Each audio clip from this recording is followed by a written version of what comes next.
Thank you. All right, here we go. So I am delighted to be here. I'm going to just jump right in. This is an awesome setup I have here. So I'm going to be looking at my presentation, but also this is actually me looking at the chat. So if I look like I'm not looking at my presentation, or I'm not looking at you guys, apologies for that. Okay, so a little bit of an overview. Let's cover, I'm going to cover first of all why I'm here.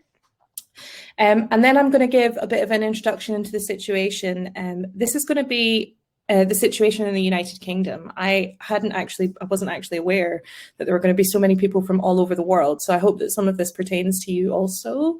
But we'll cover a little bit of what the landscape looks like for autistic people with or without learning disabilities when it comes to severe and complex challenging behaviour in the UK and what the provision looks like there. I will refer to some case examples, although I've obviously kept that very anonymous. And ultimately, we're going to end up talking about some potential solutions that have, there is no magic wand, there is no one thing fix everything, but this comes from what we have learned as an organisation, what I have learned as a professional over the course of the past 10 to 12 years. So a little bit about who I am and why I'm here. So I am many things. I am one of Carola's graduates, as you can see. I spent 6 years studying with her at Queen's University Belfast. Couldn't have been luckier in a supervisor. I am one of the members of PBS UK, a founding director, and on the top left-hand side of the screen, that is those guys there. Not the whole team, because we're bigger than that now, but we've not been together in person. I am wife to my husband, Matt, and mother to Jamie, who is in that photo there, and showcasing a baby grow that my good friend Sam bought for him, which says "Manding for hugs and kisses," which is just demonstrates what a behaviour geek we all like to be. And I am also enthusiastic owner of Odin, the French bulldog. But on top of that, I am very, very passionate about the work that I do. Prior to having Jamie, I would have said I lived for my work. And I'm going to talk about some of the experiences that I've had over the course of time. So PBS UK is an organisation. We are UK-wide. We provide a number of different services. We do individual clinical work. We do system-wide support with organisations, so looking at more organisational behaviour management type of interventions. We do training and workforce development, all with, typically speaking, organisations that support or individuals that experience complex and challenging behaviour. If anybody is not totally certain about what PBS is, I'm not going to go into that in any great level of detail right now. I have a little definition here just for a summary.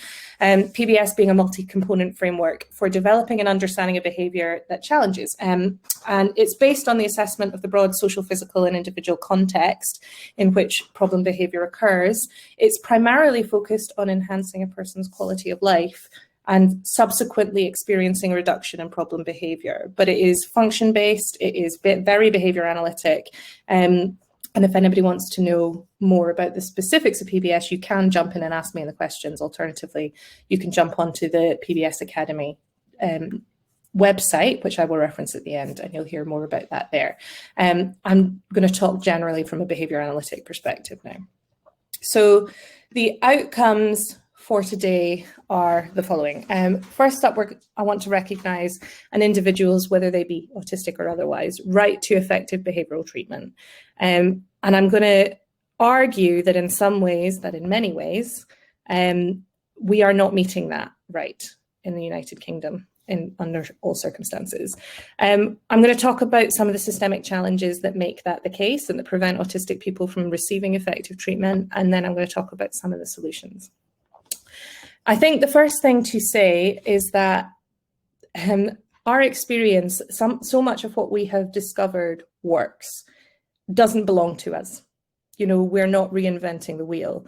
And it feels fair and appropriate to recognise some of our inspirations in the behaviour analytic world. So On this slide, I have referenced particularly, our inspirations are many, but I've referenced particularly Dr. Brian McLean, who is the sort of proponent of the intervention sequence outline, which I'm going to talk about later. Greg Hanley, who is the creator of the ISCA protocol, which we use regularly, but also who has created some materials around what ABA should look like in our current state, in today's world, ABA in today's world, and I talk about that later.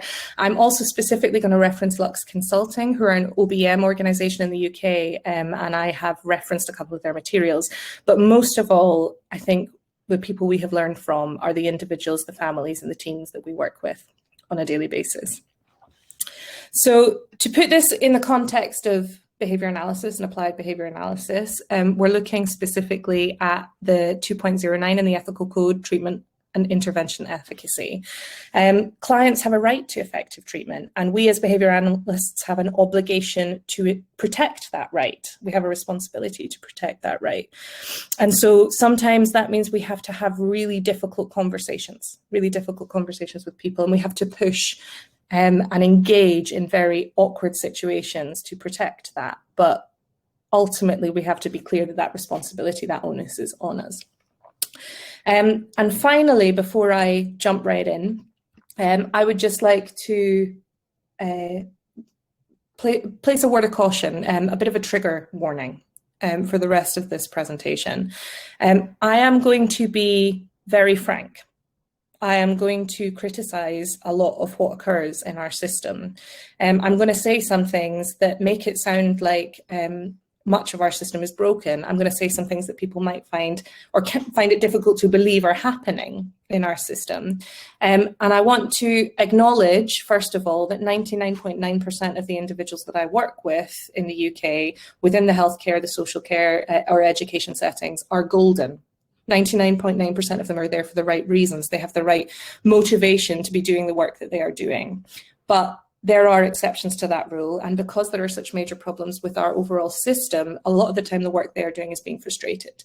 And last of all, I'm going to discuss some issues that might be hard to hear or to receive on a personal basis. So I'm going to talk about restraint, I'm going to talk about sedation, I'm going to talk about seclusion or long-term segregation. And if anybody has a background that might make that difficult for them to hear about, then I'd like them to have fair warning on that basis. Okay, so the situation, let's be frank. We have come an awful long way with regards to the support that we provide, behaviour analytic or otherwise, for autistic people with and without learning disabilities in the United Kingdom, but there is still an immense amount of work to be done. Overall, I'm a huge fan of our healthcare system, but I really feel that when it comes to support for people with severe problem behaviour, we are frighteningly lacking. One of the things that makes me say that is the amount of abuse that is still being uncovered by our regulatory systems or by whistleblowers in the United Kingdom. And the pictures on this slide, the one on the top left is Winterbourne View, which is a really well-known care home that was exposed as it was exposed for abusing individuals who were autistic and have learning disabilities as part of like a BBC panorama. And underneath that is Walton Hall, which only 2 years ago, I think, was exposed as having exactly the same horrifying occurrences being exposed on a TV programme. So although there was 8 years in between Winterbourne View and Walton Hall, 8 or 9 years potentially, these things are still happening. The work that we are doing to try to prevent these issues is clearly not being 100% effective. And last year, the Care Quality Commission, which is the regulatory body within the UK, published a report called Out of Sight, Who Cares?, which was a fairly harrowing insight into how badly we are letting down autistic people with and without a learning disability who experience problem behaviour. And I'm going to talk a lot about Out of Sight, Who Cares?, and reference that as we go through. The first case that I talked about, Winterbourne View, and you can look up this panorama, you can look up the documentary if you want to watch it, but I would encourage you to have a stiff drink ready for afterwards. The United Kingdom government, it passed an agenda called the Transforming Care Agenda. And the purpose of that was about improving the lives of children, young people and adults with learning disability or autism who display behaviours that challenge. And it set some fairly aspirational goals. So it identified that there were 3,000 and something-ish, forgive me, I don't have a good memory for numbers, but there were approximately that number of individuals. They were in hospital in inpatient settings because of their behaviour, because there was nowhere that was equipped to support them in a better way within their community. And so they set some quite aspirational goals to have discharged all of those people out of hospital back into their community within 2 years. Spoiler alert, they didn't manage it. It didn't happen. They redefined those goals for having discharged 35% to 50% of those individuals back into homes, back into the community, all kinds of slogans and headlines, homes, not hospitals, all of this kind of stuff, you know, really powerful advertising, so to speak. Again, spoiler alert, it didn't happen. The most recent figures that I have refer to there being at least still 2,050 people with a learning disability and or autism in inpatient units as a result of having severe and problem and challenging complex behaviour. So these are people who do not have a treatable condition. They do not have a mental health condition that requires treating. That's not why they're there. It also identified really shocking levels of restrictive practice. So within December in 2020, there were 3,730 reported uses of restrictive intervention in 1 month. So that's physical intervention, chemical, which is medication, so medical intervention, mechanical restraint or isolation. And the worrying thing about these numbers is that we actually don't have an overall United Kingdom regulatory system where you are required to report the use of these kinds of things. So if you use seclusion or LTS, you're not required to tell a governing body about it. And therefore, we don't necessarily have, you know, that could just be the tip of the iceberg when it comes to these figures.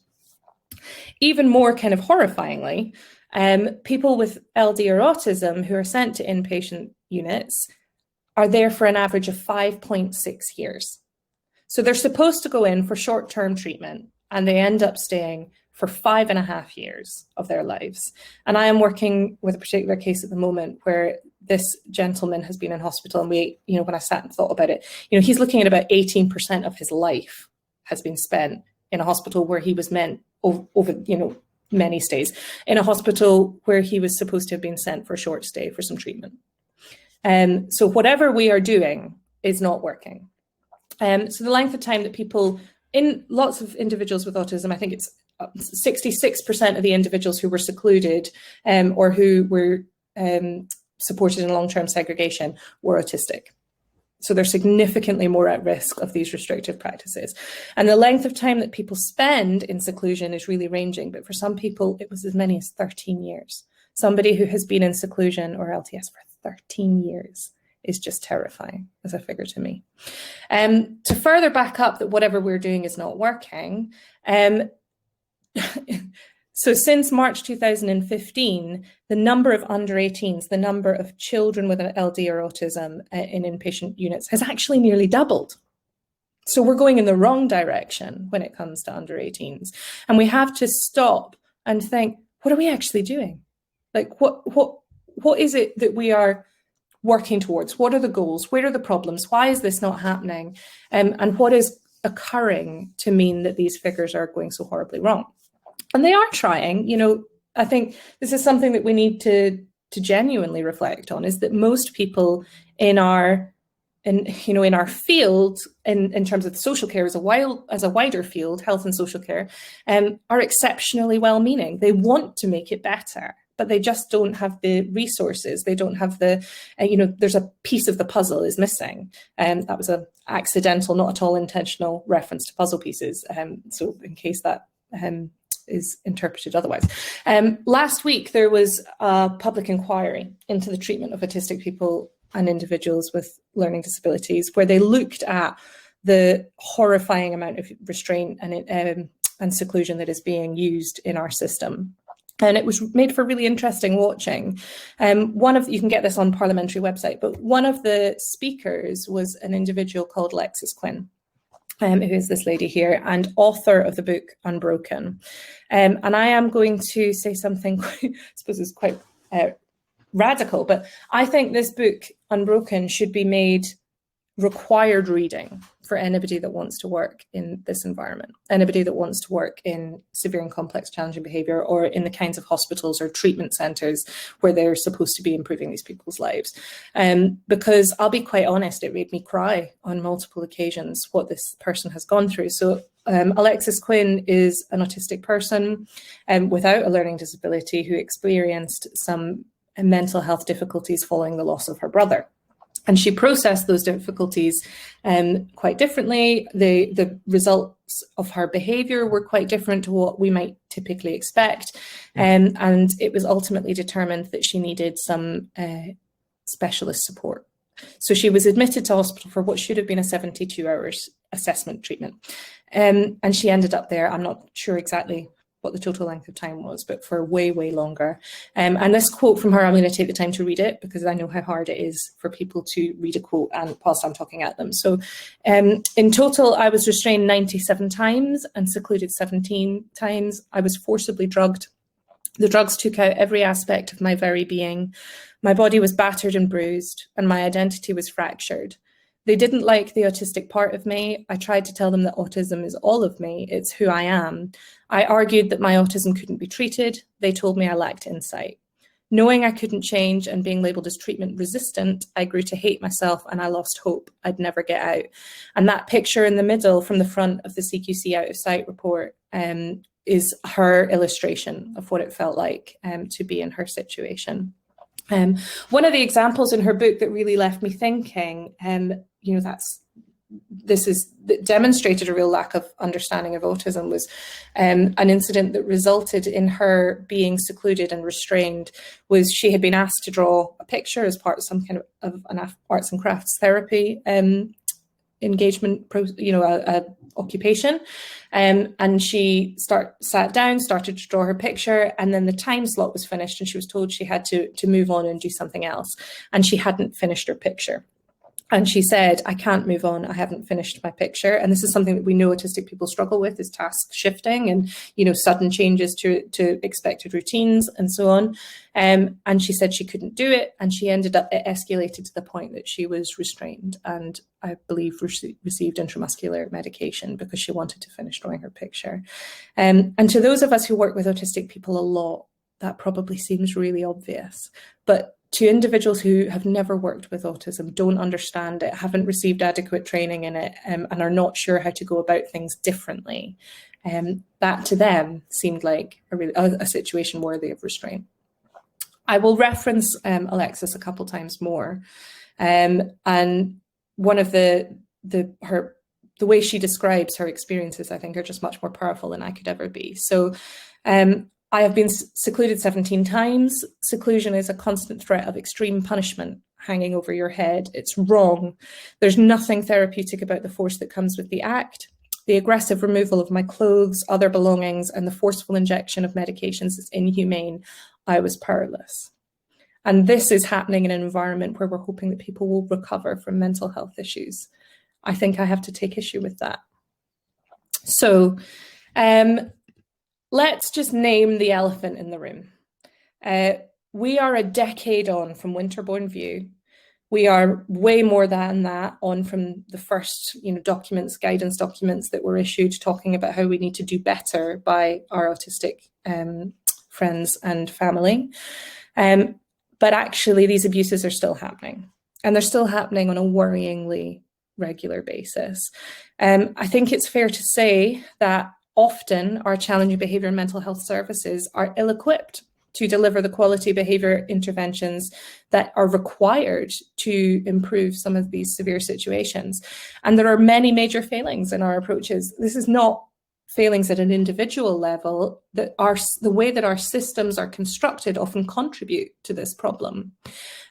So I'm going to go on now and talk about some of the specific problems that I have experienced or encountered within systems and on a personal level that I think are party to the reason that we're not seeing more major improvement. So first up, problem number one. And I've tried to approach this with a slightly light heart, so I hope you don't mind the memes. But in the United Kingdom, behaviour analysis is not recognised, nor is it locally regulated. It's sometimes regulated, not nationally recognised, and not nationally regulated. And I think that sometimes what that means is that policy exists that says, such as the Department of Health Reducing Restrictive Practices, says you've got to be doing PBS. And so people say, okay, we've got to be doing PBS. But because it's not a regulated profession and people don't totally know what it is, the responsibility for delivering that ends up lying on individuals who are not well placed to do so, who maybe have a little bit of knowledge and a hell of a lot of heart, but lack the more complex competencies to be working with cases this severe. This results in a number of things, such as the clinicians themselves feel frustrated, they feel personally responsible, sometimes for not having been able to fix the issue or fix the behaviour. Alternatively, it results in people thinking that, well, it doesn't work. You know, we tried the PBS, we had somebody do that. We tried the behaviour analysis, behaviour support, we had somebody do that. And that didn't happen, the behaviours didn't improve, and therefore it didn't work. So I think that this is one problem that is occurring across various areas in the United Kingdom. There are, of course, pockets of brilliance. And there are some local teams that have really fantastic behaviour analysts, and there are ISTs that have behaviour analysts as part of the MDTs. And I fully encourage that. I recognise that it is happening in some places, but it is not universal. Problem number two is our profession is not well understood, and please don't shoot me, we don't always help matters. Sometimes the way that we talk as professionals is baffling at the best of times. And I absolutely love behaviour analysis. I love it. I love the complexity of it. I love the language. I love the jargon. I really enjoy being able to understand why people behave the way that they do. Like I really thrive on that. And quite recently, so I had my clinical supervisor for my BCBA hours is an amazing person, and she puts up with me texting her being like, this real life situation I just had, that's a CMOR, right? You know, and that's the kind of sad person I am. She enjoys that too. It's okay for me to speak that way to her. It is not okay for me to speak that way to pretty much anyone else, maybe Corolla. Maybe if we're at ABAP. The fact that we speak in such a baffling, unintelligible way does not earn us a seat at the table. And I think what we are very good at when we are, and this is, you know, when I've worked with other people, we're very good at taking real life situations and putting them into ABA terminology and language. What we don't necessarily practice enough is going back in the other direction. And a skill that we need to practice more is understanding complex behaviour and then being able to give real life, not autistic specific, not LD specific, not only intellectual disability, but any human being, me in my own house, you in your own house, examples of that particular technology at work. Because in my experience, if you can say to people, well, that happens to me too, you know, if we're talking about, I don't know, the matching law, giving an example of how it affects your own life in a really basic and simple way, then people are more likely to go, yeah, see your point. Than if you say, well, this particularly complex thing, like the meme we have here. So the purpose of this this webinar is not to talk about the various ways in which we can improve our communication skills, and better people than me have lectured or trained on that in the past. And this is a slide that I have stolen from Lux Consulting. So Leah Fenimel Hall is one of the directors of Lux Consulting in the United Kingdom. And she focuses on organizational behavior management. And as part of the conference in January, so this is available on the website, she did a presentation called How to Burn a Bridge. And it's basically lots of tongue-in-cheek examples of how to make sure that people hate us as a profession. And I would encourage anyone who wants to practice more at speaking intelligibly and at avoiding burning bridges to go and watch that, because it is really fantastic. I think the biggest thing about this is we are taught, as part of learning to become behaviour analysts, or as part of our training, we're taught to be very, very specific, to avoid mentalistic language, to avoid anything that lacks clarity. And I think that it's important that I almost kind of feel like we need to make sure that we keep the heart in applied behaviour analysis. And I'm going to expand on what I mean by that later. Okay.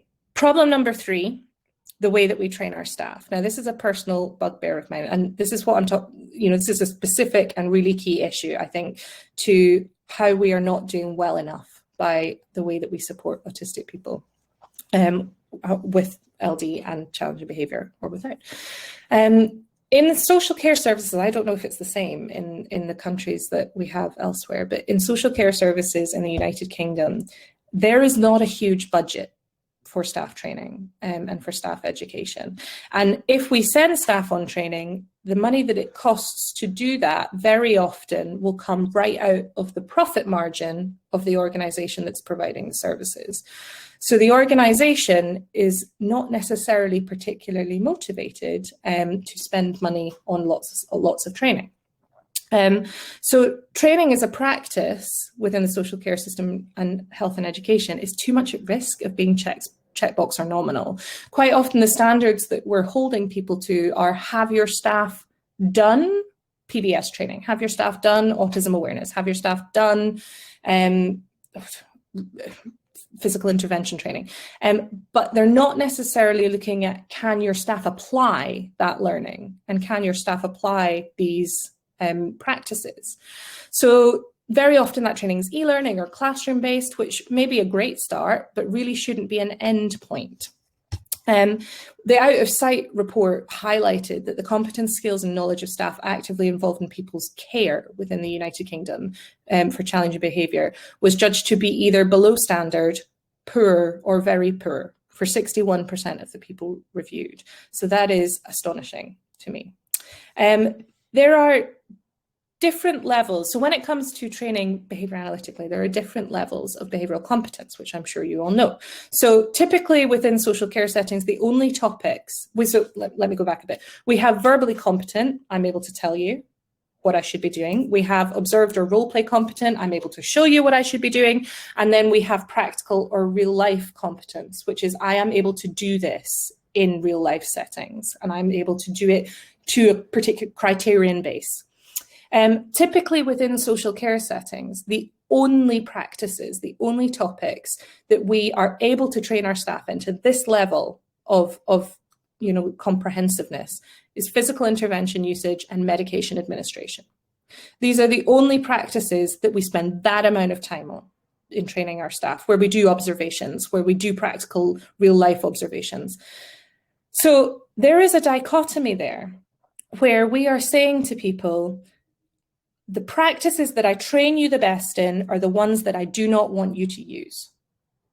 And that is the strangest thing in the world, because my behavioural safety background showed me quite clearly that if we don't train people to real life competence, or to a full level competence, then they will not use the skill. And some of they're very unlikely to use the skill. Some of the research around this is irrefutable. So I've put 2 examples there in case anyone's interested in behavioural safety, but Milton Berger and TAC in 1988, they looked at a safety program called Green Flag, Red Flag, which I believe is mostly running in America, but it's about bodily autonomy and bodily safety and children knowing where it's okay for people to touch them and not touch them. And it's The one below, Gatheridge et al. Is about the Eddie the Eagle programme, so that's about gun safety. And what both of these researchers found was that both of those programmes focus almost exclusively on, can I have the child tell me it's not okay if a person touches me here? Can I have the child tell me I shouldn't touch guns? Then they went and assessed, do the children who have conducted those programs or been on that training actually follow through? And particularly, I remember reading the Gatheridge one, being like, oh my God. And what they did was they set up proxy settings. So in the Gatheridge one, which was about gun safety, they had a fake gun, like a plaster cast gun, that the children did the gun safety program that says, if you see a gun, you're supposed to don't touch it, walk away, find an adult, tell them it's there. So they were quite clear about what they were supposed to do. Gatheridge then assessed the children. Now that you've done that training, I'm going to set up a situation, a safe situation, where we show you, where we expose you to a potentially unsafe situation and see what you do. Almost exclusively, the children went, ooh, gun, despite the fact that they knew they shouldn't be doing that. So there is a huge evidence base out there that says, knew they shouldn't be doing that they could say they shouldn't be doing that. And there is a huge evidence base out there that demonstrates that unless we are training people to a real life competency level, then they won't use the skill. That means we need to be training people to that level of competency in the skills we want them to use. And if those are not physical intervention and those are not medication administration, then those should not be the skills that we are training them in my mind. All right. Another issue, lack of quality autism training. I have worked with I have an autism background as well. I have a master's degree in autism. I was the National Autism Advisor for a large social care organisation in Scotland for a couple of years.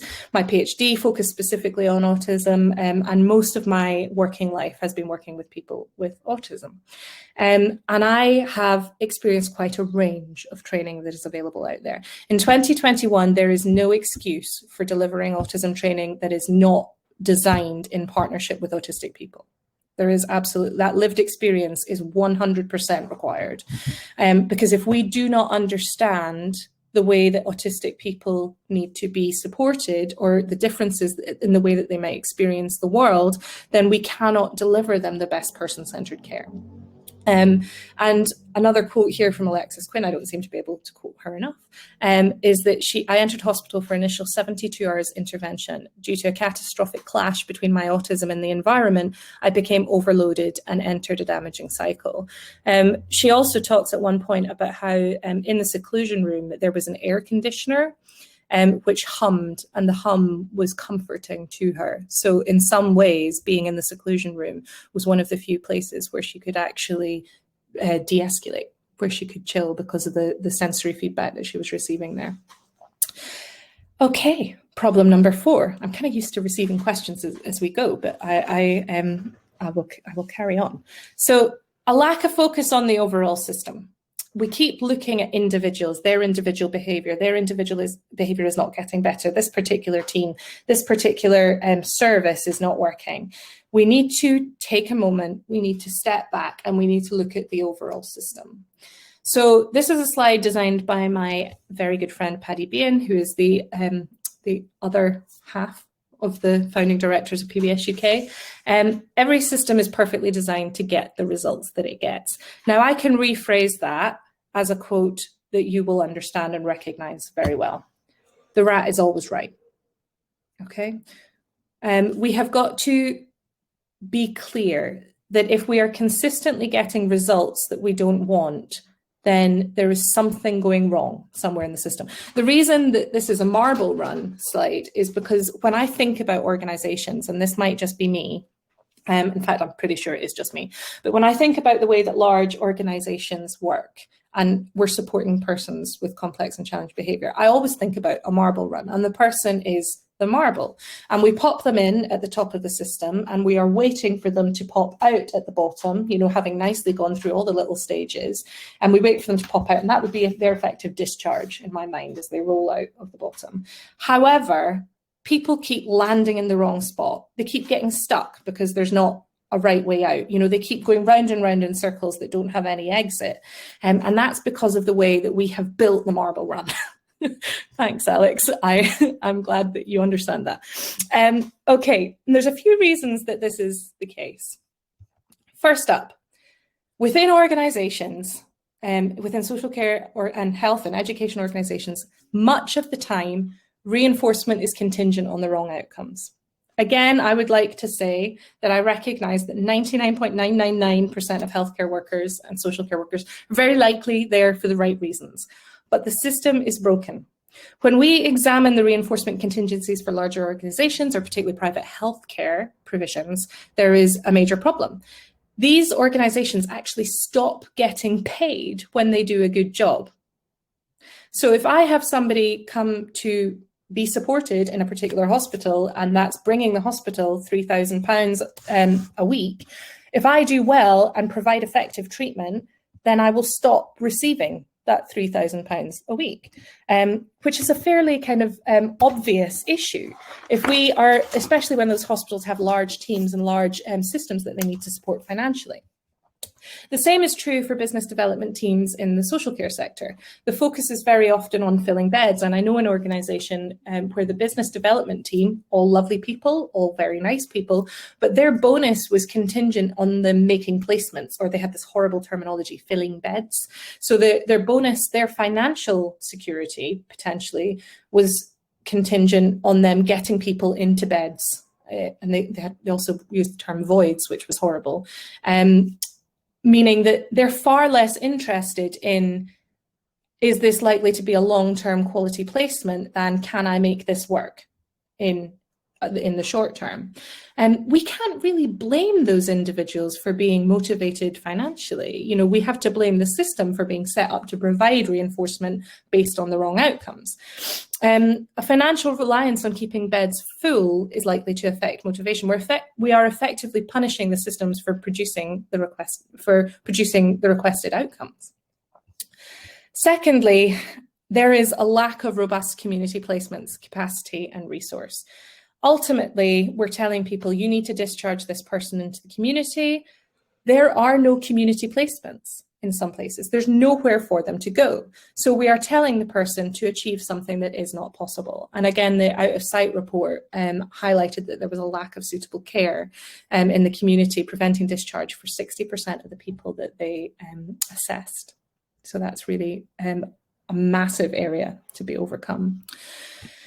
Additionally, a lot of the time, the way that these environments are set up may actually strengthen behaviours of concern.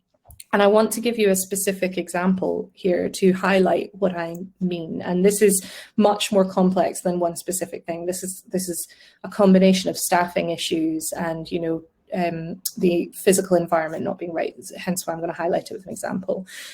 We were asked to conduct an assessment for an individual that had been being supported in long-term segregation at the time for about 18 months.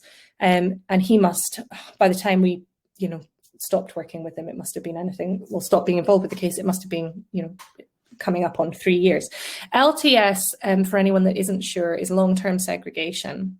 Long-term segregation is when a person is supported in an environment that the general status quo is that they will be secluded because of persistent behaviours of concern. They're a harm to themselves or others. And for this particular individual, he was never in a room with someone, ever, unless he was in physical restraint. And to the extent that there was a hatch on his door, when it was meal times, they would take the hatch off the door like a post box, they would put a tray through with his meal on it, and then they would put the hatch back on and lock it. It was horrifying, really horrifying, the first time that I encountered this kind of setting. I've encountered it multiple times since. Anyway, we were asked to do a functional behaviour assessment, which we did. And I'm at risk of getting a little bit fluffy or a little bit, you know, with my language here, but I've just argued that we should do that sometimes. So let's go with it. But ultimately, he had a significant trauma background. He very often experienced very aversive private behaviours. You know, he had lots of horrible thoughts going around in his head. And he knew that there were two things in the world that would make that stop. Two things that would make, he referred to them as the voices, but or the go away. And the first of those was physical intervention. So whether it was the proprioception or the something more than that, I'm not quite sure, but the physical intervention was clearly what he was seeking that. And second up was what he referred to as the blue pill, which is now a phrase so familiar to me, but for anyone who's not sure, the lorazepam. So anytime he was experiencing internal distress, he would seek one of these things, physical intervention or the blue pill.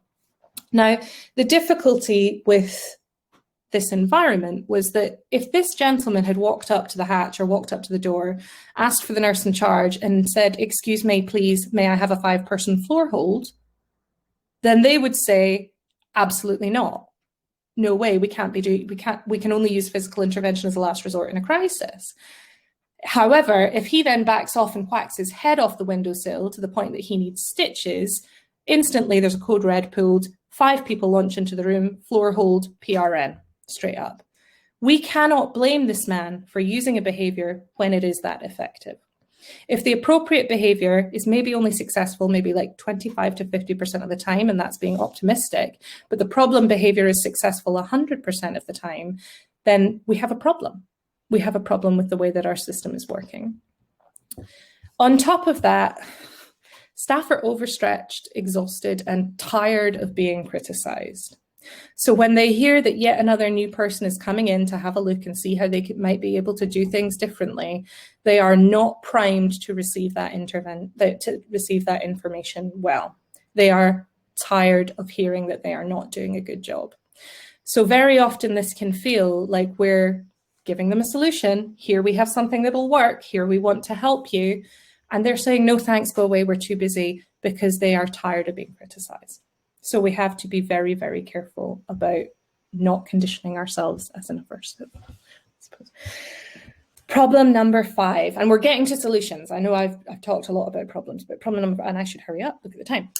When you are working with severe and challenging behaviour, conventional processes might not be an option. You know, extinction-based procedures might not be safe. So some of the typical strategies that you might use, particularly for younger people, may not be safe or ethically appropriate. And some reinforcement strategies that I have seen implemented are also very ethically questionable. I have seen a reinforcement strategy that was designed that if the person met all of their goals, then they would get to be discharged, which is very, very questionable when some of those goals don't pertain to mental health improvement. Okay, so time for solutions. First up, we need a public relations strategy for behaviour support. I think we need to put our hands up and say that sometimes the way that we talk, our history, whether it's fair or not, has given us a bad reputation, and we need to be proactive in improving our relationships. You might call it making friends and influencing people, or pairing.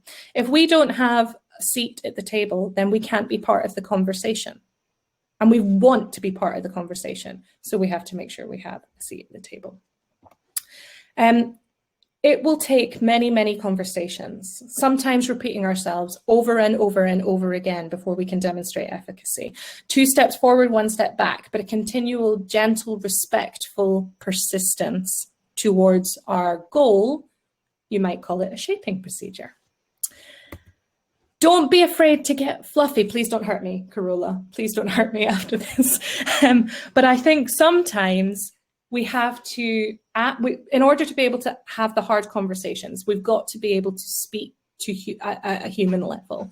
And I think when I worry, which is fairly regularly, that I've become too attached, that I've become too personally involved in a particular case, I then occasionally remind myself that I don't believe that I would do as good a job as I hopefully do if I wasn't so emotionally invested. We can't be afraid of putting heart into the work that we do. And I can't say it any better than Dr. Greg Hanley. So he wrote a blog talking about today's ABA, and some of the language that he uses will be really, you know, not traditionally behaviour analytic in any way. So today's ABA is about joy. It's about promoting joy. Today's ABA is about empowerment and trust. I haven't highlighted that one, but it's down there at the bottom. And we've got to acknowledge that these concepts are important to the wider to the wider community. Again, much better resources out there talking about some of this stuff than me. Got to get outside the echo chamber, talk plainly and clearly, don't be afraid to get fluffy. We've got to have a focus on the wider system. This needs to be at all levels of a system. So we've got to have a continual push at policy, national, regional and organisational levels. When we are working, we've got to minimise response effort and duplication. You know, we've got to think about what are we asking these people to do when they're already tired, when they're already exhausted and when they can't afford it. Designing effective systems in partnership with other people and innovative commissioning. There's some really interesting work for people within the UK, this will be relevant to them, on individual service funds and how that might be used to overcome some of these motivational issues for organisations. We need improved practices for staff. So we need more training, we need better training, we need to find ways of demonstrating value and making sure that the individuals who are working for us know that we value them. And we need to look at empowerment for staff, for them to take forward and take ownership in working with the people that we so want to support. We need to effect behaviour change in the environment where it will ultimately be required. This is, I think, a big one.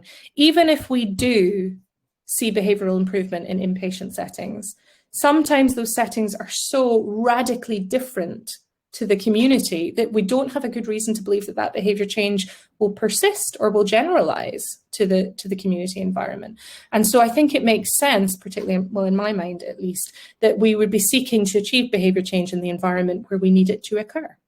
And another quote from Alexis Quinn is, "My theory is this: if something happens to you, so you behave in a way that people consider wrong, sick or faulty, what you are experiencing may not be an illness. It might be a set of influences. For things to improve, you must interact with that set of stimuli in society, not hospital, to learn from it." And I think if we did have hours, we could sit and pull that apart and understand it from a behaviour analytic perspective, what she's trying to say, but we're not going to do that right now. One particular intervention strategy that we use frequently and that we find to be very effective is McLean and Gray's intervention sequence outline. So this is Brian McLean, who I referenced in the first slides. This is a particular intervention sequence that we have found to have great effect, and it has a primary focus on context variables or setting events. I will tell you about it very quickly because I want to allow time for questions, but there are 5 stages to this intervention sequence outline, the first of which is low arousal environments, the second of which is building rapport, the third of which is predictability, functional equivalence, skills training, followed by differential reinforcement. So what I really like about this intervention is very often when we come into a case and, you know, it's a crisis and there's lots of challenged behaviour and there's lots of different people involved, and speech and language are trying to do their thing and OT are trying to do their thing and the psychiatrist are trying to do a meds review, and there's just so much going on. Everybody can in some ways be working in silos a little bit, or even to a degree fighting against one another to try and reach their treatment outcomes. And what I particularly like about the intervention sequence outline is it organises all of those, and everybody is involved. It's very multidisciplinary, but it gives clear guidance around when we are doing what we are doing and what are the outcomes for this particular stage of the intervention. So interestingly, the first 3, I just want to draw your attention there to the first 3 stages: low arousal, rapport and predictability. This is the data. Didn't want to not have multiple baseline graph in there for anybody who was expecting one. But this is the data from, I think it was 6. There was 6 people, I think, overall, but this is the data from 2 of them. And what you can hopefully see from this graph is that, particularly for Aidan at the top there, but also for Brendan, aggression and self-injurious behaviour are almost at levels at 0 rates. And by the time we get to B and C, which is that middle column in there. And that B and C column is when we have implemented a low arousal and we have implemented rapport building strategies. So even before we get to differential reinforcement, even before we get to functional skills training, we're managing to achieve really impressive outcomes, or he's managed to achieve really impressive outcomes with regards to reducing the behaviours of concern. And that is what is required often to get people back into the community. We've got to reduce those behaviours of concern before we can work on other things. And this is a graph of an individual I'm working with right now, where we're using the intervention sequence outline. We are on week 8 right now, so it's still early days. We had a slight peak in week 4 where there was a medication reduction, antipsychotic medication reduction. We did have a little spike there, but it is coming back down. And so I find it to be a really effective intervention. And we've used it multiple times, but this is just one that's current, because sometimes I think it helps people to be like, oh, okay, this is actually being used and being replicated. Again, if people want to hear more about that, they can jump on the PBS Matters podcast, which is freely available. That's Paddy, my colleague, and Joe Coulson from Sportive and Positively. And Brian talks about, over the course of 2 podcasts, he talks about the intervention sequence outline. All right, so I'm going to summarise very quickly, because I am keen to hear if people have questions, or what their thoughts are, or what their experiences are in their own country. But in summary, when it comes to working with individuals, autistic individuals who have severe and complex behaviour analysis has just so much to bring, from 2 particular streams, both from organisational behaviour, where we consider how do we design systems that create the outcomes we're actually trying to achieve? How do we overcome some of these challenges from a commissioning, from an social care, organisational, educational, health setting that are preventing us seeing the progress that we know is possible, because it can be done. It absolutely can be done. And secondly, how do we ensure that autistic individuals are receiving effective treatment outcomes that are achieved through compassionate and person-centred behaviour technologies? And then I have put some references. All right. So I think Carola's going to jump back in, and hopefully I left enough time for questions. I'm hoping that. Oh, there she is. It's got quite dark here all of a sudden, so you won't see me very well. But that's not important, because Tia, thank you so much. That was just really, really interesting. And one of the quotes, one of the things you said that really seemed to strike a chord with me, and but also with in the discussion, was this idea that we can translate real life situations into behavioral language really well. We are very well trained to do that as behavior analysts, but we don't always are very good at translating it backwards. Yes. And I think you spent quite a bit of time talking about that, and I think it really resonated with many people in the audience, that the language we use to speak with people that are not trained in the science is really, really important, and it has to be empathetic, and it has to be the language that they actually understand, that actually gets we know about pick the behavior up where it is, but we don't do that when we talk about our science very often. And get as fluffy as you want when you talk. It's not a problem. Nobody gets shot for speaking fluffy. I mean, one of my biggest things is to try and write in a way that everybody can understand. That's really what's really important, is when you do that the rigor of your thinking remains rigorous. The way you think remains rigorous, that your thinking remains as a scientific scientist and a behavior analyst, but that what you're actually saying, and even if you're using mentalistic language, you can then bring real-time examples into it, if that's what the people understand. I want to quickly just answer one question. Somebody asked, is this talk being recorded? And yes, it is being recorded. And when you go back, I don't know, it might take a short while to get the editing done from the team. But when you go back to the page where the event is happening, there will be a button with the recording on it. But we've got some questions here from Joe. He was wondering, if you were redesigning the system, let's say in the UK, what would it be like? What would you do? If you had the blue sky, what would you do? Okay, so there's some interesting work. Well, first of all, and this is a different position to what I would have taken a few years ago, but I would regulate behaviour analysis. And I think it's just got to happen. The danger of it not happening, I think, is too huge.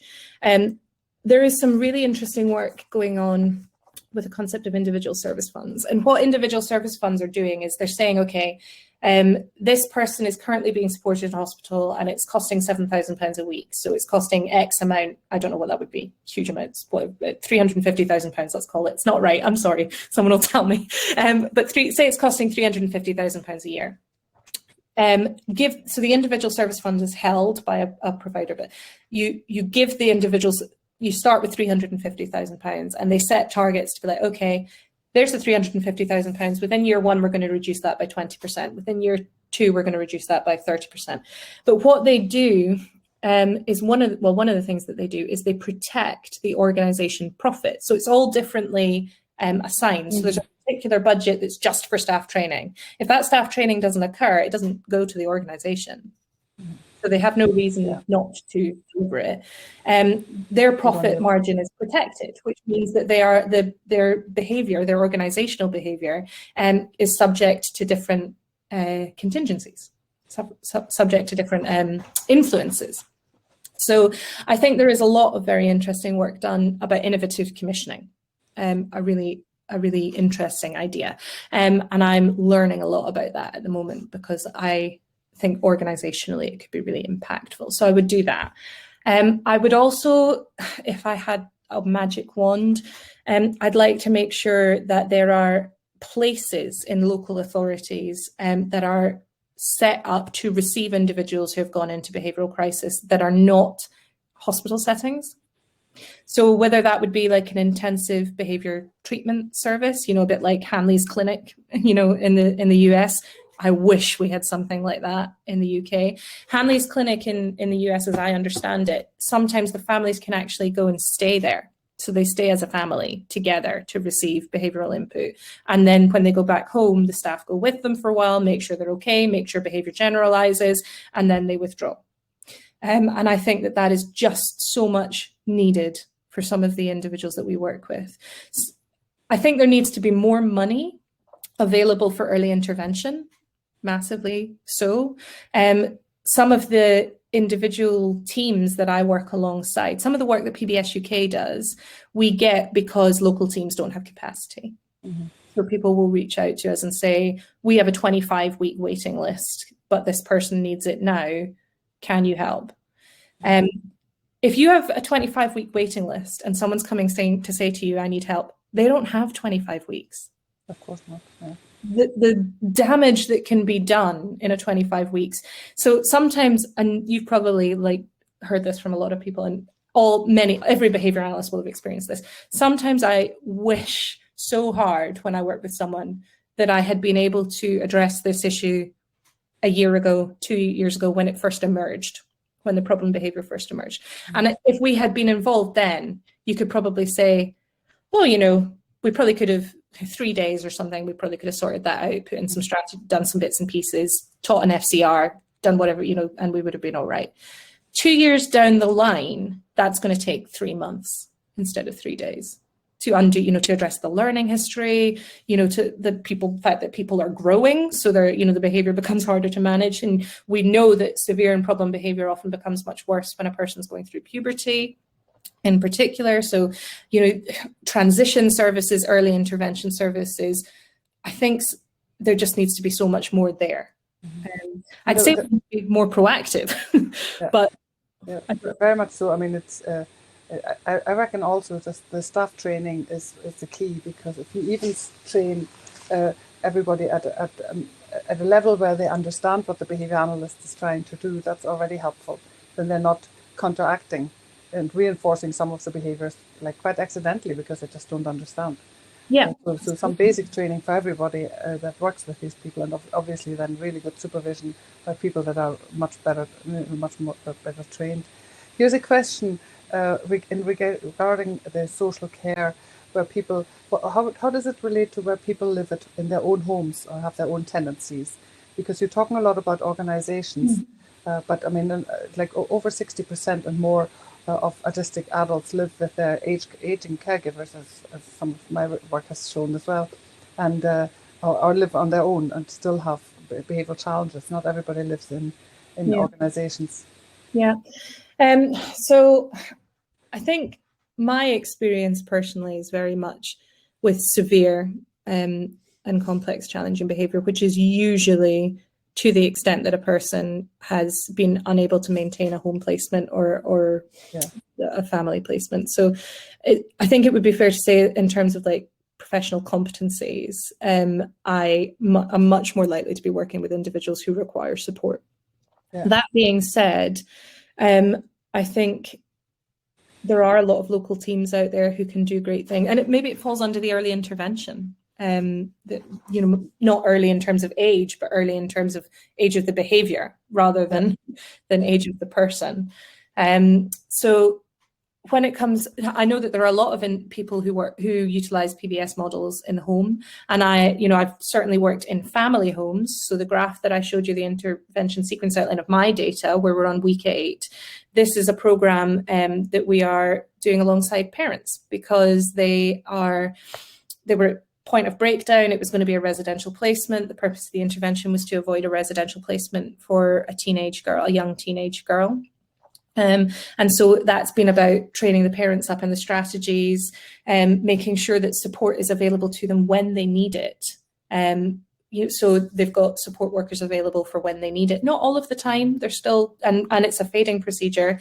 So that support will be gradually withdrawn as they become more confident in engaging in the strategies. But I think it was pretty unusual for there was a little bit of a postcode lottery that they were able to access that intense support as an attempt to avoid a residential or inpatient placement. So we need more of that. Yeah, I think when you're working at home, there's a lot to do with parent training as well. In early intervention, but even training parents who are looking after their adult sons and daughters, because they haven't come across early intervention when those people were young, to actually offer training for those parents in terms of behavioural management and futures planning as well. Very straightforward question. People are looking to find out where they can find the PBS Matters podcast. Maybe you could type the link into the. Can you type the link into the messages here, so people can copy it, so that and access to the slides. I'm not sure if there's going to be access to the slides. There's going to be access to the video recording. I can certainly give you the slides. I'll just remove the personal photos of me from it. So I'm guessing nobody wants that. But so I mean, you've got your email there as well. So if anybody really wants, so please do. Yeah, you will have the access to the video recording. So are you typing in the link to the PBS? I did it, but I think I think we've gone there a couple of times now. Okay, well, great. Here's one last question, is really around lobbying central government. How do you do that strongly and effectively? How do you lobby the government to recognise and support PBS in this sector when there are such systemic failures with the goals set for these units currently? Oh, wow, what a question. And I'm smiling because my husband works in politics and he's behind the screen. So I'm like... He's probably smiling too. I can just tell that he's desperate to answer that question for me. Okay, we'll not. That is a good question. So I think, I don't know, and he's probably going to shout at me for saying this, I think there is a little bit about you've got to get in front of the right people. Yeah. And I'd say that the people who need to know about this are not very often the people we're speaking to. So sometimes, what's that phrase? It's not what you know, it's who you know, or something along that line. And getting in front of the right people, I think personal experiences like Alexis Quinn's personal experience are just so much more powerful, and people need to hear about that. They need to hear about that. Yes, I agree, Joe, or Boris. Yeah. So in my experience, whenever you're trying to get to the right people, they oftentimes send you to their researchers, and we've sat in front of the minister's researchers so many times, and that what we tell them doesn't get through to the minister. It's just very frustrating, because you can't turn down those meetings, because that would be really bad as well. But you really don't want to talk to this person who then filters through what the minister actually hears. Yeah. And given that we have such an international audience, I think it's also important that, yes, you were given examples from the UK, but I don't think that that things are that different in most other countries. Maybe in some countries it's, of course, the detail will be different, but the general gist of the situation that as behavior analysts we have a science that we know we can help, and we just don't get through at times, partly because of the way we talk, but partly also, I think partly also because there are already vested interests. People have built their careers on a certain way of doing things, and it's not behavior analytic. So you come along and you sort of say, well, that's actually a better way of doing it. And really smart people are usually okay with that, because they realize that you learn lifelong learning. You know, younger people know stuff these days. But other people are very vested in their in the way that they have been doing things for the last 70 years, and why would we change now? It's been working, or it's not been working, but it's not been working. No, but it's paid for my Porsche. Yeah. So. I think so. Matt, bless him, just showed me. He just typed on his phone quickly and showed me. And again, hands up, he does work. He is a researcher. For a sorry about that, Matt. But he's made the point that you've got to have a convincing narrative. So I think that comes back to our language. You know, we've got to tell a story. We've got to tell a story of whether it's the person, the 14-year-old that I'm working with, whose family are thrilled that she's, like they said to me, and it's not all fixed. We're still, we're not even reached functionally skills training yet, but they're just so happy to hear her laugh again. Yeah. And it's bringing a bit of heart back to it, I think, which is something that we are very much recognizing as being more required in our field, and knowing how to connect with people, and knowing how to respectfully and gracefully challenge other people's opinions.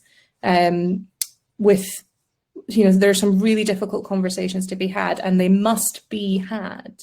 But there is a way in which we can do that I think, I don't know, like nobody here will have watched this, but sometimes I think about when the independence referendum was happening in Scotland, there was a leaders' debate. And I was very conscious at the time that most people were shouting at one another in this leaders' debate.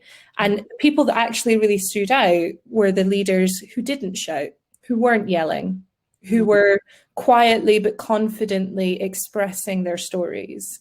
And I think that came across as much more convincing than the shouting. And sometimes when we feel personally or professionally attacked, and people are saying things about our profession that are either not accurate or not kind, then the temptation can be to engage with that rhetoric, and it can become very fiery very quick.